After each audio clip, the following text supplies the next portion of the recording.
अस्सलाम वालेकुम students, welcome to bio with Anila. Class 10 का टॉपिक जो आज हम लोग स्टार्ट करने लगे हैं वो काफ़ी पेपर पॉइंट ऑफ व्यू से इंपॉर्टेंट टॉपिक है पोल्यूशन का।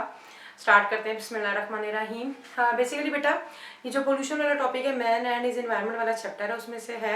इसमें जो डिफरेंट टाइप्स पढ़ेंगे, एयर पोल्यूशन पढ़ेंगे, लैंड पोल्यूशन पढ़ेंगे, तो ये सारी जो है वाटर पोल्यूशन पढ़ेंगे। ये सारी जो पोल्यूशन हैं ये पेपर में कहीं ना कहीं आ जाती हैं, ठीक है ना जी। तो हम लोग स्टार्ट करते हैं, मगर आज हम लोग ये देखेंगे कि पोल्यूशन कहते किसको हैं, किसकी वजह से होती है, पहले हम उसको डिस्कस करेंगे। बाद में जो डिफरेंट टाइप्स ऑफ पोल्यूशन है वो हम लोग नेक्स्ट वीडियो में इंशाल्लाह डिस्कस करेंगे। पोल्यूशन किसको कहते हैं? पोल्यूशन पोल्यूशन कहते हैं, आपकी बुक में इसकी डेफिनेशन लिखी हुई है, वो ये लिखी हुई है कोई भी अनडिजायरेबल चेंज। अनडिजायरेबल चेंज का मतलब होता है जो ना चाहते हुए चेंज आती है। डिजायरेबल पोल्यूशन हम लोग अपनी खुशी से तो नहीं ना फैला रहे होते, तो कोई भी अनडिजायरेबल चेंज, चाहे वो हमारे पानी में आ रही है चाहे वो हवा में आ रही है, जिसकी वजह से पानी की या हवा की कंपोजिशन चेंज हो जाती है, उसको पोल्यूशन कहा जाता है। देखिए अगर हम इसकी डेफिनेशन देखें, एनी अनडिजायरेबल चेंज, अनडिजायरेबल का मतलब होता है कि जो ना चाहते हुए चेंज आ रही होती है इन फिजिकल, केमिकल और बायोलॉजिकल कंपोजिशन।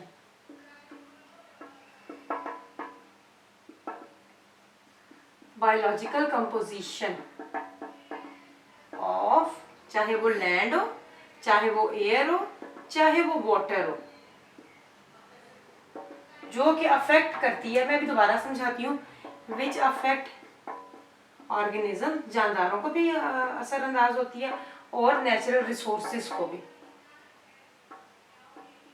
देखिए बेटा जी, पोल्यूशन क्या है? कोई भी undesirable change, any undesirable change जो कि चाहे फिजिकल, केमिकल या बायोलॉजिकल कंपोजिशन में। फिजिकल का मतलब होता है जाहिरी हालत चेंज हो रही है, मिसाल के तौर पे पानी की पोल्यूशन, एग्जांपल दे रही हूँ, हम लोगों ने वाटर के अंदर कोई मट्टी मिक्स कर दिया तो उसकी फिजिकल कंपोजिशन ही चेंज हो गया, फिर इसके साथ साथ उसकी केमिकल कंपोजिशन चेंज हो जाती है। केमिकल का मतलब होता है कि उसके अंदर की जो केमिकल कंपोजिशन है, पानी का क्या फॉर्मूला है H2O, अब उसमें चेंज आ रही है जिसकी वजह से पानी की कंपोजिशन चेंज हो गया। और बायोलॉजिकल कंपोजिशन, उसके अंदर जो जानदार पाए जाते हैं वो उस पोल्यूशन की वजह से या जिंदा रह रहे हैं, खत्म हो रहे हैं। तो कोई भी अनडिजायरेबल चेंज जो कि फिजिकल, केमिकल या बायोलॉजिकल कंपोजिशन में आती है, चाहे वो हवा में हो चाहे वो पानी में हो, जिसकी वजह से वो ना सिर्फ जानदारों के लिए नुकसान हो जाता है बल्कि कुदरती ज़खायर पे भी हमारे बहुत ज़्यादा असरअंदाज होता है। मिसाल के तौर पे ऑर्गेनिजम्स पे कैसे अफेक्ट करता है, देखिए ना, पानी के अंदर अगर हमारे पास मिसाल के तौर पे कोई मसला आया है जिसकी वजह से क्या होता है, वहाँ पे जो फिश होते हैं, वहाँ के जो जानदार फिश, मछलियाँ वगैरह वो वहाँ पे ख़त्म हो जाती हैं, और कितने नेचुरल रिसोर्सेज, वो पानी जो था वो कितने और जानवरों के पीने के लिए था वो सारा ख़त्म हो जाता है। तो पोल्यूशन कहते हैं कोई भी ऐसी अनडिजायरेबल चेंज को जो कि चाहे फिजिकल में उसकी साथ में या केमिकल में है या बायोलॉजिकल में, जो कि जानदारों के लिए उस चीज़ को नुकसानदेह बना दे प्लस नेचुरल रिसोर्सेज को भी तबाह कर दे, तो ये पोल्यूशन कहलाती है। सारी पोल्यूशन हम बार बार डिस्कस करेंगे, आपको तफसील से इसके बारे में समझ आ जाएगा। बेटा पोल्यूशन फैलाने वाली क्या चीज़ होती है? बायो की लैंग्वेज में या क्या वैसे केमिकल में हम लोग उसको कहते हैं, उसको कहा जाता है पोल्यूटेंट्स। पोल्यूटेंट्स वो तमाम केमिकल्स होते हैं जो कि पोल्यूशन कॉज करते हैं। पेपर में अगर आ जाता है, आप लोग पेपर में आ जाए तो आप लोग पोल्यूशन हमारे पास क्या है, कोई भी अनडिजायरेबल चेंज है। अब पोल्यूशन फैलाने वाली क्या चीज़ है, वो है हमारे पास पोल्यूटेंट्स। पोल्यूटेंट्स कहते हैं ऐसे तमाम केमिकल्स को which cause, chemicals actually which cause pollution, जो कि पोल्यूशन फैला रहे हैं उसको पोल्यूटेंट्स कहा जाता है। Those chemicals actually which cause pollution, जो कि पोल्यूशन का बायस बन रहे हैं, उनको पोल्यूटेंट्स कहते हैं। चाहे अब वो आप लोग अगर घरों में से सीवेज का पानी, गटरों का पानी पीने वाले पानी में शामिल हो रहा है तो वो भी पोल्यूटेंट्स हैं। इंडस्ट्रीज जो होती हैं, फैक्ट्रीज जो होती हैं, अभी हम लोग सारा आगे डिस्कस करेंगे। मिसाल के तौर पर ये फैक्ट्री लगी हुई है, यहाँ पर एक पानी का जखीरा है, कोई नदी या नाला, इंडस्ट्री से निकलने वाला जितना जो वेस्ट होता है इसको कहते हैं इंडस्ट्रियल इफ्लुएंट। इंडस्ट्रियल इफ्लुएंट का मतलब होता है कि इंडस्ट्री में से जो निकल रहा है वेस्ट, चाहे वो हो गया हमारे पास, चाहे डोमेस्टिक वेस्ट है।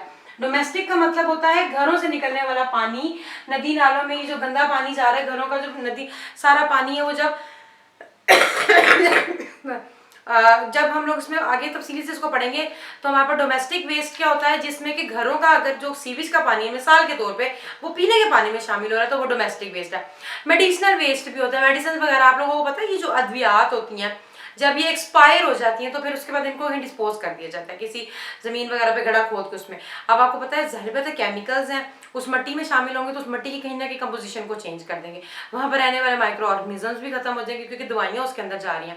तो ये सारे पोल्यूटेंट्स होते हैं, चाहे वो इंडस्ट्री से निकलने वाला इफ्लुएंट, इंडस्ट्रियल इफ्लुएंट, इफ्लुएंट मतलब बाहर निकलने वाला, अब चाहे वो हवा में जा रहा है धुएं की सूरत में, जैसे मिसाल के तौर पे एक भट्टा लगा हुआ है ईंटें बनाने वाला, तो वो हवा में जो होता है देखोगे कितनी तादाद में धुआं छोड़ रहा होता है, या फिर कोई लिक्विड वो पानी में डाल रहा है, तो ये सारा हो जाता है। हमारे पाकिस्तान की बड़ी सिटीज में चले जाओ आप, कसूर वगैरह साइड पे जाओ, ट्रेन वगैरह का सफर करो, तो एक जगह पे ऐसा एरिया आता है जहाँ पे पुल बने हुए जहाँ पे बहुत स्मेल आती है आपको, तो आपको पता चलता था कि ये इंडस्ट्रियल एरिया जा रहा है। इंडस्ट्रियल एरिया का मतलब है कि वहां पर जो होता है पानी के अंदर बहुत ज्यादा डिस्पोज जो है वो केमिकल डाला जा रहा है। डोमेस्टिक वेस्ट मैंने बताया, घरों से निकलने वाला जो वेस्ट होता है वो भी जा रहा होता है। आप लोग डिटर्जेंट वगैरह सर्फ वगैरह यूज करते हो, वो भी जब मिट्टी में कहीं जा रहा होता है तो वो भी नुकसान दे रहा होता है। इसके अलावा मेडिसिनल वेस्ट है। बेटा ये हमारे पास पोल्यूटेंट्स हैं। पोल्यूटेंट्स किसको कहते हैं? ऐसे तमाम केमिकल जो कि पोल्यूशन कॉज करते हैं। There are two types of pollutants. Pollutants की दो टाइप्स हैं, ये पेपर में आ सकती है डिफरेंस करके। What is the difference between biodegradable pollutants and non degradable pollutants?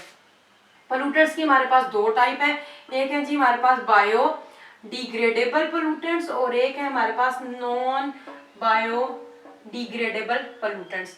ऐसे पोल्यूटेंट्स जो कि वक्त के साथ खत्म, बायो मीन लाइफ, डिग्रेड मतलब खत्म होने वाले, ऐसे पोल्यूटेंट जिनको माइक्रो ऑर्गेनिजम्स वक्त के साथ खत्म कर देते हैं उसको बायोडिग्रेडेबल पोल्यूटेंट्स कहा जाता है। बेटा आप लोगों को पता है चाहे वो जानदार हो, चाहे प्लांट हो, एनिमल्स हो, मरने के बाद मिट्टी में जाना है और मिट्टी में मौजूद होते हैं माइक्रो ऑर्गेनिजम्स, बैक्टीरिया और फंजाई, वो बॉडी को डिकम्पोज स्टार्ट कर देते हैं। ठीक है ना जी, डिकम्पोजिशन का प्रोसेस स्टार्ट हो जाता है। तो जब ये पोल्यूटेंट्स भी जो होते हैं जब ये मिट्टी में जाते हैं तो अगर तो ये हमारे पास डिग्रेड हो रहे हैं आहिस्ता आहिस्ता, जैसे मेडिसिन है वो आहिस्ता आहिस्ता घुल रही हैं, बारिश के पानी के साथ मिलकर डिजोल्व हो रही है, या कोई चीज़ आपने ऐसी फेंकी है, मिसाल के तौर पर एक आम था वो खराब हो गया, वो फेंक के स्मेल कर रहा है, वो पोल्यूटेंट बन चुका हुआ है, उसको आहिस्ता आहिस्ता माइक्रो ऑर्गेनिजम्स अगर गला देंगे, सड़ा देंगे, खत्म कर देंगे, डिकम्पोज करेंगे तो वो बायोडिग्रेडेबल है। नॉन बायोडिग्रेडेबल ऐसे पोल्यूटेंट्स होते हैं जो कि साल हर साल भी पड़े रहे तो वो डिग्रेड नहीं होते। और इसमें सबसे कॉमन एग्जांपल हमारे पास प्लास्टिक के जो बैग्स आ जाते हैं, प्लास्टिक के पॉलीथीन बैग्स वगैरह जो आते हैं जिन पे आजकल बैन लग गया। शॉपर को आप, एक आम शॉपर जो होता है आप उसको लो, उसको आप मिट्टी के अंदर दफना दो, खोद के मिट्टी के अंदर थोड़ा सा, उसके बाद आप चाहे महीने बाद या साल बाद भी खोलोगे तो वो वैसे का वैसे ही होगा, क्योंकि वो नॉन बायोडिग्रेडेबल पोल्यूटेंट है जिसपे माइक्रो ऑर्गेनिज्म अफेक्ट नहीं कर सकते, उनके एंजाइम्स भी उसको डैमेज नहीं कर पा रहे। तो सोचो कि जो चीज़ सॉइल के अंदर जाके इतना ज़्यादा मसला कर रही है तो वो फिर कितने हार्मफुल है। ठीक है, तो बायोडिग्रेडेबल ऐसे पोल्यूटेंट्स हैं जो कि वक्त के साथ खत्म हो जाते हैं। ठीक है ना, जैसे मिसाल के तौर पे खाकी कागज हो गया, कागज है वुड से बना होता है, आपको पता है वुड पल्प से बनता है, तो वो मिट्टी में जाएगा तो आहिस्ता आहिस्ता बैक्टीरिया और फंजाई उस पर अपने एंजाइम्स डालेंगे और उसको डिकम्पोज कर देंगे। जबकि जो नॉन बायोडिग्रेडेबल होते हैं वो कौन से होते हैं? जो कि वक्त के साथ डिग्रेड नहीं होते, जिसमें सबसे कॉमन एग्जांपल प्लास्टिक बैग्स की आती है, शॉपिंग बैग्स जो होते हैं। और बेटा जी आप जब इनको जलाओ, इवन आप इन शॉपिंग बैग्स को भी जला दो, जलाने के बाद भी एक तो इनकी स्मेल बहुत होती है, प्लस उनका एक छोटा सा आपने देखा होगा एक क्लम्प सा बन जाता है जो कि रह जाता है, खत्म नहीं होते, जलाने के बाद भी ये खत्म नहीं होते। ओके इसी वजह से गवर्नमेंट की तरफ से इन पे आजकल काफी यूज पे जो है, तो आप लोगों ने देखा होगा कि घरों में आजकल आप लोगों के कपड़ों के बैग यूज होते हैं या दूसरे बैग यूज हो रहे हैं जो कि डिग्रेडेबल है। तो there are two types of pollutants, biodegradable and non biodegradable. Biodegradable जो कि पोल्यूटेंट वक्त के साथ डिग्रेड हो जाता है, खत्म हो जाते हैं, किसकी वजह से? लिविंग ऑर्गेनिजम्स की वजह से। और नॉन बायोडिग्रेडेबल जो कि वक्त के साथ खत्म नहीं होते। यही आज का हमारा टॉपिक था, पोल्यूशन की डेफिनेशन बहुत इंपॉर्टेंट है। उसके बाद हमारे पास पोल्यूटेंट्स क्या होते हैं और difference between degradable and biodegradable. Next video में हम लोग इंशाल्लाह ताला टाइप्स ऑफ पोल्यूशन डिस्कस करेंगे। आई होप कि आप लोगों को आज की वीडियो समझ आ गई होगी। नेक्स्ट वीडियो तक के लिए अल्लाह हाफिज, दुआ में याद रखिएगा।